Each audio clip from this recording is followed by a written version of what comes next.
Bon, je ne sais pas si vous le savez, hein, vous qui êtes fidèle à la Télématin, mais au mois de janvier en France, on a eu en moyenne 44 heures, je dis bien 44 heures d'ensoleillement, soit 1 heure de moins que la normale. Alors, ce matin, on va voir comment optimiser justement au maximum la lumière chez soi. Exactement, faire rentrer la lumière chez soi, ça peut paraître facile, mais c'est pas si évident que ça. Non. Il y a plusieurs systèmes. Soit on éclaire, soit on a d'autres astuces. Il faut savoir que, effectivement, janvier-février, il y a beaucoup de dépression saisonnière parce qu'on a un manque de luminosité. Il faut savoir qu'on a à peu près 130 000 lux quand il fait beau en plein été et qu'en hiver, on peut descendre à 2000 lux lorsque le temps est couvert. Donc ça fait beaucoup moins, donc d'où la dépression saisonnière. Et dans son intérieur, on a entre 100 et 500 lux selon l'exposition en plein hiver, ce qui fait presque pas du tout. Donc ça veut dire que c'est pour ça que les plantes en hiver, eh bien parfois souffrent à l'intérieur parce qu'il n'y a pas beaucoup de luminosité. Alors, quelles sont les astuces justement pour apporter de la lumière ?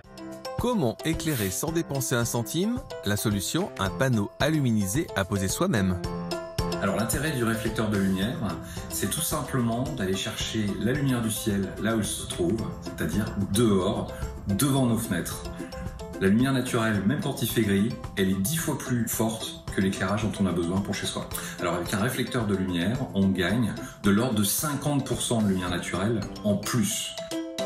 Et donc ça s'installe très simplement, sans outils, et l'intérêt c'est qu'on a toute une gamme de produits qui permet d'adapter le système à un balcon, à une fenêtre, à une terrasse. En termes de luminosité, les apports sont extrêmement doux et diffus, on travaille sur la lumière du ciel, et même quand il y a un rayon de soleil, le maximum que peut renvoyer le réflecteur, c'est le rayon de soleil. Il n'y a pas d'effet loupe, c'est une surface totalement plane, donc aucun risque d'éblouissement, et encore moins de mettre le feu chez soi.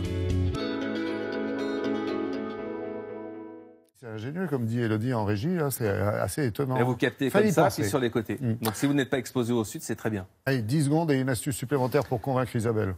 Mur blanc, Ça commence bien. Voilà, mur blanc, sol blanc, cerusé blanc, ça c'est pas mal. Et puis mettre des miroirs. On l'a vu qu'on a mis un miroir à l'extérieur, mais mettre des miroirs à l'intérieur de l'appartement pour piéger la lumière extérieure, ça c'est un bon truc.